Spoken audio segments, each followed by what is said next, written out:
Hey everyone, Cloud here, and welcome to my guide on Elemental Workshop Part 2. Now, for this quest you will need the following requirements. So you need to complete Elemental Workshop Part 1, you will need a level 20 magic, however boosts do work, so if you use a potion or something to boost your magic up, that works as well, as long as it's level 20. You will need level 30 smithing, and the ability to kill 2 or 3 earth elementals level 64. But obviously if you've done the first part for this quest, you'll be able to kill the elementals easy enough a second time round. That's it for the requirements. On to the items. You will need 8 pieces of coal. You will want 12 coal if you want to make a mine shield as well, but this is not required. It's only sort of an additional thing you can do. And obviously having access to the Lodestone network, primarily Sears Village Lodestone will be the best. Now, if you don't have this one unlocked and wish to unlock the other ones as well, I have a guide which can be found in the description below. It's very easy and worthwhile to have the Lodestones unlocked to complete quests more quicker and effectively. But anyways, we're going to go now to the quest starting point. So we're currently at the Varrock Lodestone, which can be accessed via the Lodestone network, which hopefully you should have unlocked, and we're going to head to the quest starting point, which is at the exam centre south of the dig site and east of Varrock. So we're going to head directly east of where I am now. If you look on the mini-map, we've got an arrow displaying which direction we're heading, and we're going to keep heading this way until we reach the exam centre. So once you arrive at the exam centre, you want to go into the area where there's loads of different bookcases, and the book we are looking for will be found in the most northern eastern of the small bookcases. Make sure you keep the book as you'll need it later on. If you read the book, you'll also find a scroll inside, and this is basically the directions we're going to need to complete the Elemental Workshop 2 quest. So, making sure you have this book and scroll in your inventory, we're going to need to head back to the Elemental Workshop. So for those of you who can't remember, that is found in Sears Village. We're going to teleport there using Lodestone, and it's found in the smithing building. If you go through the door, there'll be a staircase and it will take you back down into the workshop.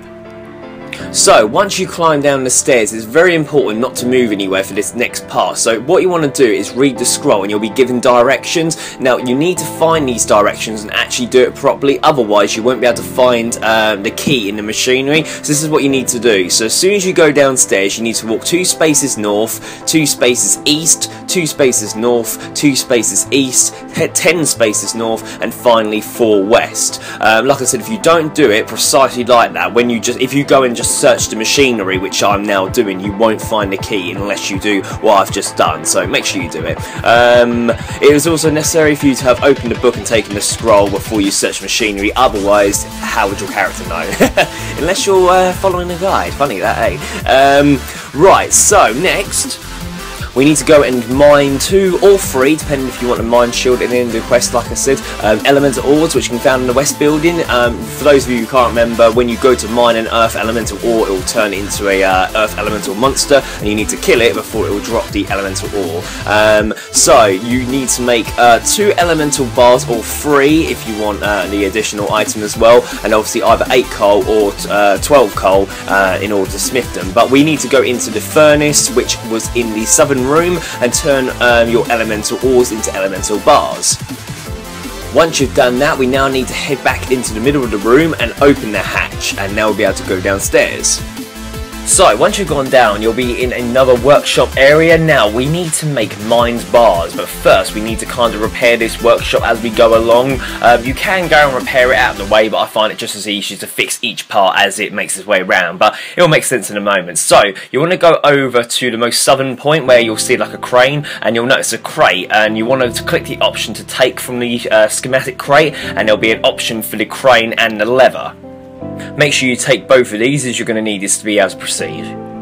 So reading both schematics, we need to repair the crane, and you'll find out that one of the claws is broken. So what we're going to do is, using one of the elemental bars, turn it into an elemental claw. So go back upstairs and use the anvil, and you should get the option to make a crane claw. Once you've made this, go back downstairs. So go back to where the crane was and you'll notice there's two different levers next to the crane as well.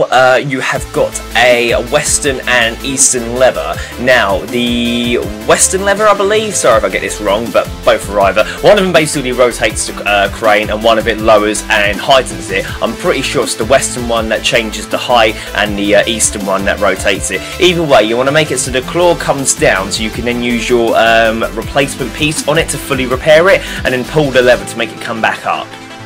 Once you've done that, you want to put your elemental bar, the other one you have, on the little jig platform just below the crane, and then using the two levers you want to make the elemental bar turn round and get dipped into the hot lava and then pulled back out and replaced on the jig cart, and it should be a bright orange colour now from the heat.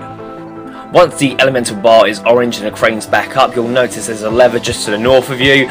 You want to operate this to make the jig cart go around to the next section of the workshop. So the next part is to flatten the bar. However, as you go to pull the lever, you'll notice this machine part is broken as well, so we need to repair this before being able to crush the bar. So if you head upstairs using the staircase just near you and you'll go over to a machinery part, you can do the option to search or open it, and it'll give you this interface where you've got these 6 different ends and 3 pipes, and you need to make it look like this, which is now showing. So there's no way really of describing how to do it, just literally look at what the answer is, and this is what you need to be able to repair it. Once you've done that, the machinery should be now working, so if you head back downstairs and try to pull the lever again, it should hopefully, if you've done that a bit right, crush the elemental bar.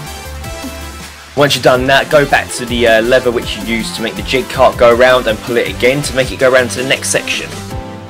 So this part we need to make the elemental bar go in this water tank to cool it down, but this machinery part is broken as well. So if you search the crate just over this side here, you'll get a big piece of pipe, and you need to use this to replace the broken pipe which is located upstairs, literally just near where the water tank is. Using the nearby staircase, go up and use the water pipe on the piping to repair it, and now you'll be able to operate this piece of machinery.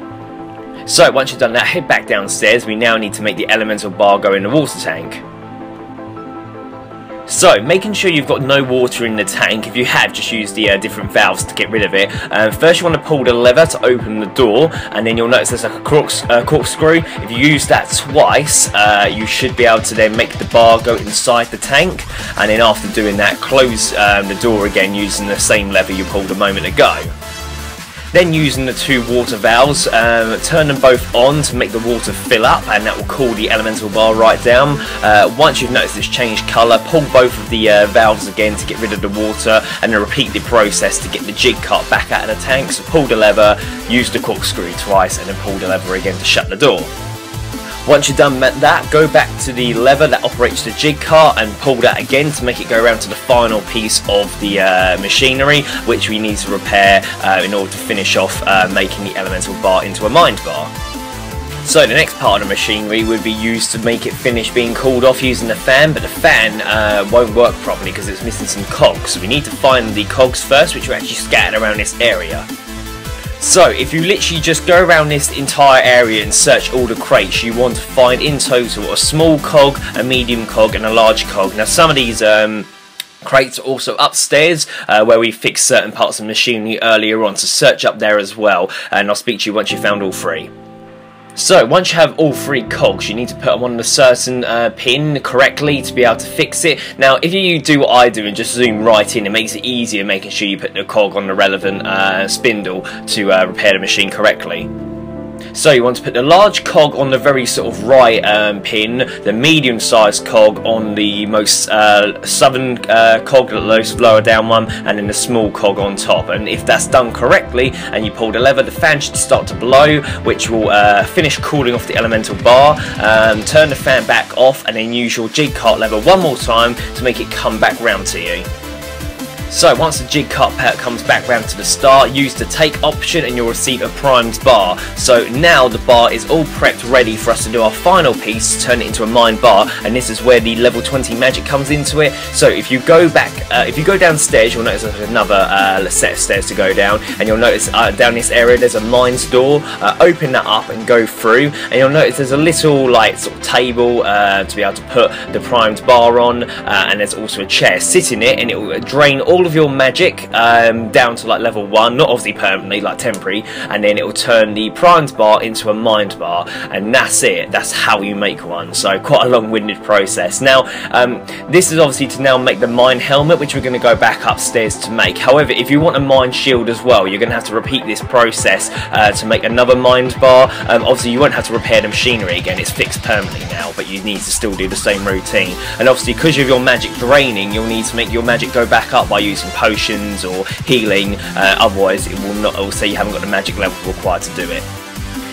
But anyways, once you've done that, go upstairs, use the mine bar on the anvil to make a mined helmet, and it will come up, congratulations, you've completed the Elemental Workshop Part 2. You are awarded 1 quest point, 7,500 smithing and crafting experience, 2 treasure hunter keys, or what were spin tickets, and 2 hearts of ice, which is also used in treasure hunter, and the ability to make elemental helmets, mine shields, and mined helmets. So yeah, this Elemental Workshop's a bit more long-winded than the previous one, however it's still fairly fun to do in that, and it's really not that hard to do it. The nasty one is coming up next, which is Elemental Workshop Part 3. You guys are absolutely going to hate that quest if you haven't already done it, or unless you've already heard of it, but it is an absolute bastard, so I'm not looking forward to making the guide on that one. But yeah, you shouldn't get stuck with this quest if you use the guide. However, if you run into any problems, leave a comment in the comment section below, and I'll help you out as best I can. If not, thank you for watching. Please make sure you like, favourite, comment, subscribe, and don't forget to share with your friends. Cheers guys, bye.